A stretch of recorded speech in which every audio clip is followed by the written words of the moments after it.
Hey guys, it's swiftXcaliber here, and today I am bringing you yet another competitive gameplay. Um, this one is once again Xcal versus RaRe. This is game 2 of 3. Domination on the map mission. Um, yeah, I guess this was one of the closest games of domination that I've probably ever played. It was tons of fun. I'm really loving this competitive stuff. I've signed up on the website and everything. Um, Xcal's going for that #1 spot on the site, and that's not even a joke. We're going for #1. You know, why settle for second? But in this commentary, I will be talking about a few things. The first would be morale, leading on from the last commentary. How at the very end I slightly brushed on morale and how it can affect your players and that kind of thing. That's what I'm gonna first up open with, and then after that, I'm hoping somewhere along the line, it'll lead to talking about clans and joining your clan and things to look out for when starting your own clan, or how to decide if a member is if you want to recruit someone. So first off, I guess not quickly, let's touch on the fact that there's a 7.5 second spawn delay. Forgot about that. So that means that two pieces, three pieces, so on and so forth, are actually a lot harder to get, and they're a lot more important now.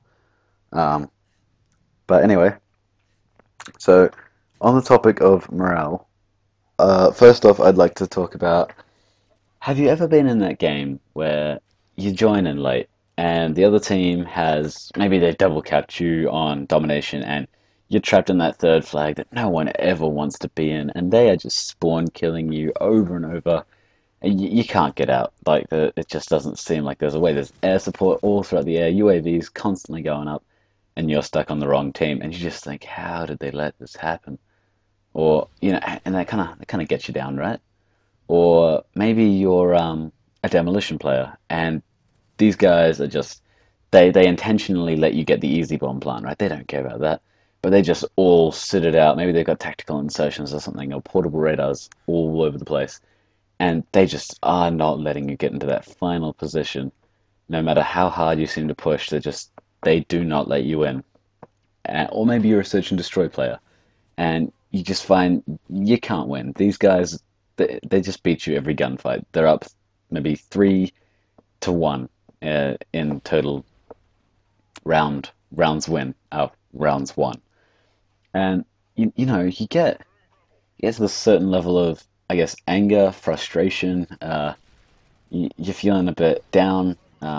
You just feel like you can't compete with these guys that are clearly so much better than you, and it kind of throws you off your game.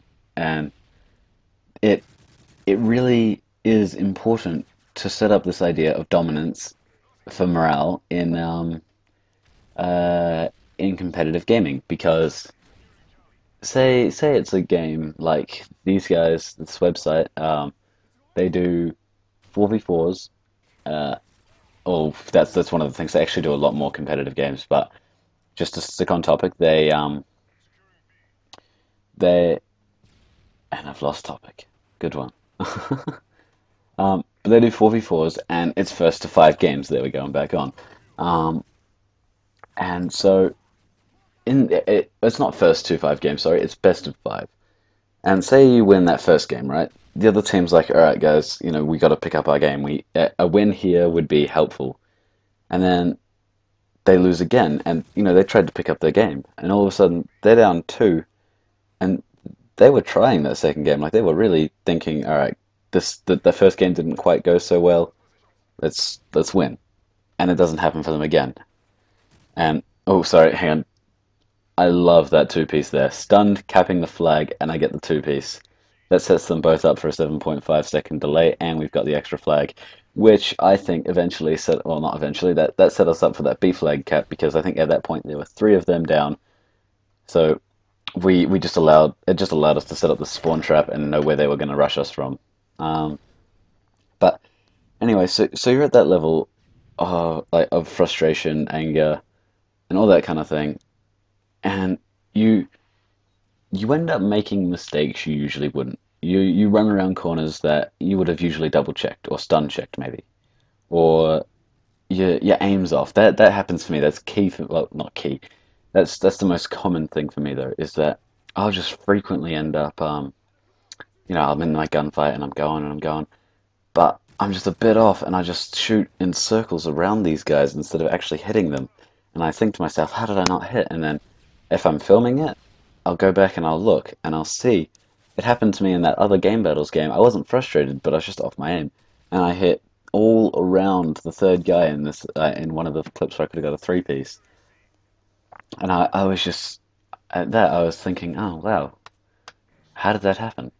And it's kind of unfortunate. But so that's key is morale, right? You gotta keep your team's spirits high because it that everyone plays better when they're feeling relaxed or they're feeling like they're gonna have a good game. I think that's just fact, right? I think we can all agree on that. Um, and so that's where it's important to be a good team leader. And so now I'm going to talk about the clans now, obviously. And so if you're looking to start a clan, you've got to know that one, you you can if you the people you're looking to recruit, they've got to be willing to well, not they have to, but they have to be not they have to, but they have to. They need to be able to keep their own spirits high, even in the face of, most likely it's a loss. But at the same time, they have to be able to lift the spirits of people who are really kind of in that bad spot, and they're like, oh, geez, I'm just dying over and over and over, and I just can't seem to break this ongoing, repetitive loop of things that's going on. Well, that's what you got to be as team leader. That you've got to be really good at picking them off that. And if you want to join Xcal, that's what you've got to be good at. Well, that's one of the things.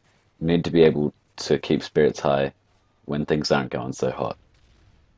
Um, and also, if you are looking to join Xcal, I do have a few prerequisites, I suppose. The first being you have to be over 13. And that's just simply because I did have a team of people that were maybe 13, 12. And this was when I was first starting out my clan. I just wanted to invite everyone. I was like, come on board, everyone. You. I did the tryouts, but I'd feel kind of bad. I was like, well, I kind of like that guy, even though he's not the best player. I want to let him in my team. Don't do that. Don't. You can say, look, you're not quite good enough to make the cut, but I'd like to be your friend or on Xbox or whatever because I do like you as a person. Because all these people that I invited to my clan that they weren't great gamers or whatever, and they were a bit young.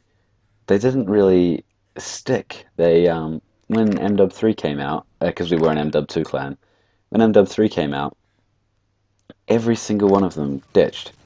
They just bolted, except for two guys, and those guys are Akimbo Predator and Akimbo Excalibur. Akimbo Predator, I'm not really sure if he's going to change his game and tag or whatever, but um, so you know, make sure they're going to be loyal. That's why I don't want anyone under 13. Um, the next point would be you got to have a at least a positive win-lose ratio, or if not positive, a very close to. And especially if you're a big infected player, you'd better have a positive win-lose ratio because it's almost impossible to lose, really. Um, and what else? You have to have. I mean, this seems like a pretty obvious thing, but you have to have a microphone um, for competitive. That's just a basic, and you have to. No, you don't have to. Sorry, a PVR would be nice, but it's not necessary. Oh, and when I say a microphone, by the way, I mean like some kind of gaming headset. Your Turtle Beaches, your Astros, your I can't think of another brand. Triton. There you go. You got to have some kind of gaming headset. Um, and that just kind of feels necessary anyway for competitive. Now, I I think that's all I really had to say, to be honest, about competitive and morale. So I guess I'll just go on to a bit about the gameplay, seeing as it's kind of wrapping up, and this is when things start to get intense. All right, so intense. That things. It was getting to be a close game. These guys were starting to take the lead on us. As you can see, we're currently at 165, 66 now. They're at 183, and we were like, oh, come on, come on, come on. We can still pull this off. Because we were keeping that morale high. We actually had the kills, KD wise, we had the dominance there. It's just that they kept the flags, and that's another thing. If you are, that's why I say win lose has to be good because obviously you've got to be a team player for that. Now they've hit 190, we're at 174, and they're now at 190, we're at 176.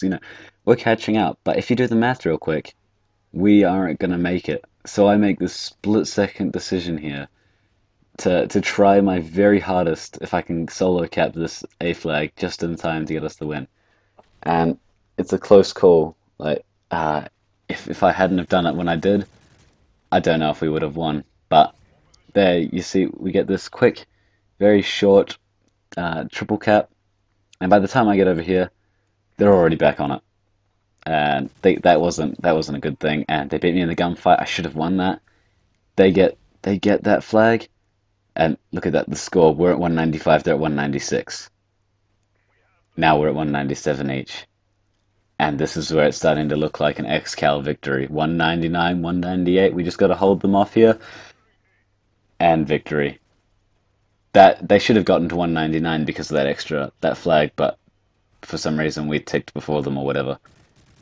That is the closest game of domination I've ever played. And that was one of my first competitive games. So that was a lot of fun. Oh, fail. Thank you all for watching. My name's swiftXcaliber. I'm signing out.